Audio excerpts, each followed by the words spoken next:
Today I'm going to show you a trick I learned from Georgia's Cakes, where you take one Swiss meringue buttercream recipe, you increase the meringue just a little bit, and then you take a portion of the meringue and bake it off to make little decorations for the top of your cake, then use the rest of the meringue to make your buttercream. Hi, I'm Adriana from Sugarology, where I get into the science behind baking. So I'm going to take this trick one step further. You can definitely pipe little meringue cookies like these here, super cute, on top of your cake. I'm going to do a bigger meringue. I call it a crown or a wreath. It's basically just a piped design that's much larger that fits on top of the cake. If you've ever had a pavlova, that's one of my favorite desserts. It's so good. It's crispy on the outside and super gooey, marshmallowy on the inside.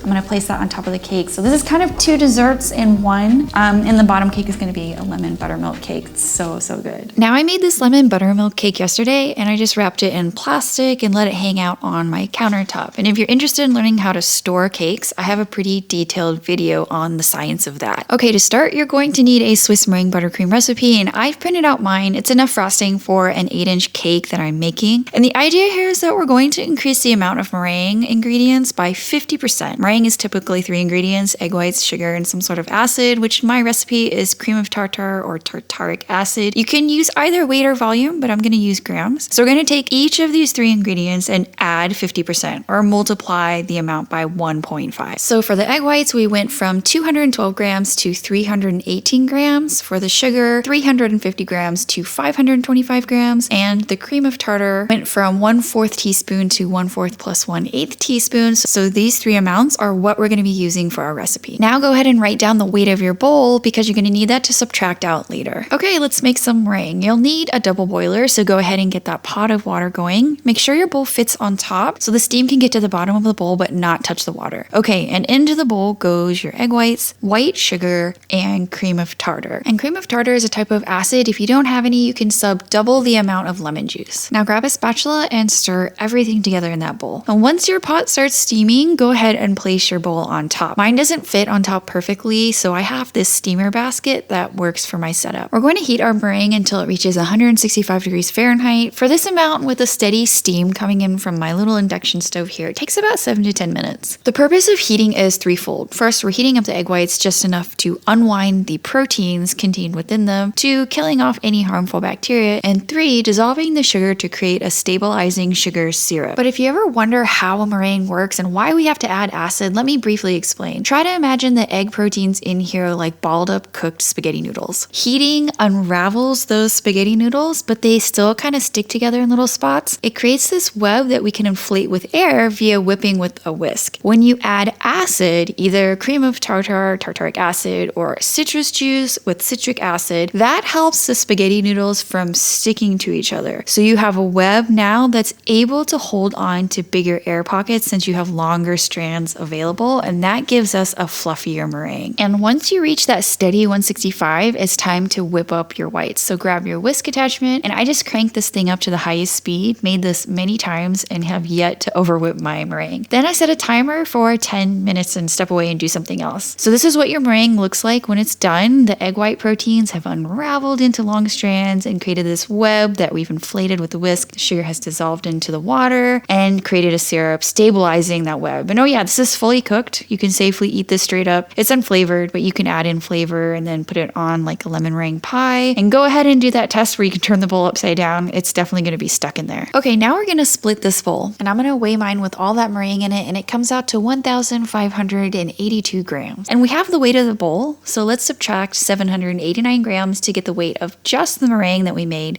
which is now 793 grams. Now we're going to divide 793 by 3. Remember, we multiplied everything by 1.5. We're going to take out 1/3 of the meringue, or that extra 0.5, to make baked meringue decorations for the cake. And you're going to leave the remaining 2/3 of the meringue in that original bowl, and we'll make buttercream in there later. Okay, to make meringues, set your oven to 225 Fahrenheit. And before we start piping, we're gonna add a few things. You're gonna add lemon juice, cornstarch, and then some flavor, because it really doesn't taste like anything right now. And I'm gonna go with almond because it matches my cake. So the lemon juice is not for flavor, but it helps the eggs set a little quicker and keeps the meringues beautiful and white. The cornstarch helps absorb any additional moisture within the interior of the meringue, giving us that gooey texture. Okay, now draw a circle on some parchment paper atop a baking sheet using the same same pan that you baked your cake in, then flip the paper over so the markings are on the underneath. Okay, I'm using an Ateco 828 tip and piping all around the inside of the circle that I've drawn, making sure that I don't cross over, otherwise it'll stick out on the edge of the cake. I did an outer circle first, then an inner circle, and then another circle on top of that to give the design a little bit of height. And the key to getting a gooey center is to make sure that your design is continuous. What I mean by that is you kind of want everything to kind of connect, because any place that is exposed on the exterior is going to get hard and crispy. So if you make sure that everything's kind of connected or continuous, the more gooiness you're going to have on the center. Then place your tray in the center of your oven, close the door, and immediately turn the heat to 200 and bake this for an hour and 15 minutes. Then after that, you're going to turn off your oven and allow it to sit in there for another 1.5 hours. And promise me you won't open this door at all during this time. What happens is that any kind of temperature change,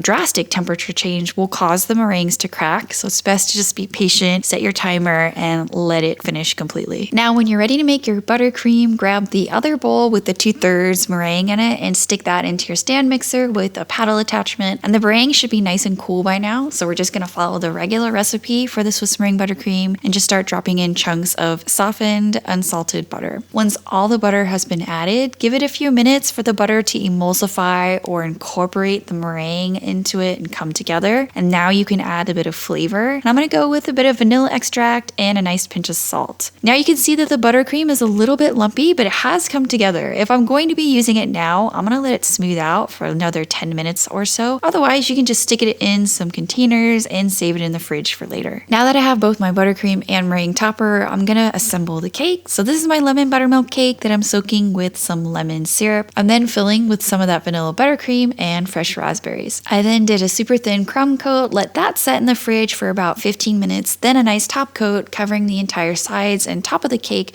with that same vanilla buttercream. Now when you're ready to put your meringue crown on top, you're going to want to add a bit more buttercream to the top of the finished frosted cake. I'm never really fantastic at getting that really level cake surface, so what this does is kind of acts like a glue to fill in any gaps between the cake and the meringue. Also be really careful because the meringue is really delicate, so I handled it at its widest part at the base. I tried not to touch the thinner kind of pointy ends, which tend to break off really easily. Then I massaged it by kind of moving it side to side and back and forth really gently into the buttercream. And yeah, this cake was really good. The pavlova-like meringue topping was definitely my favorite part. It had that marshmallow-like center that was almond flavored, and it matched the lemon cake beautifully.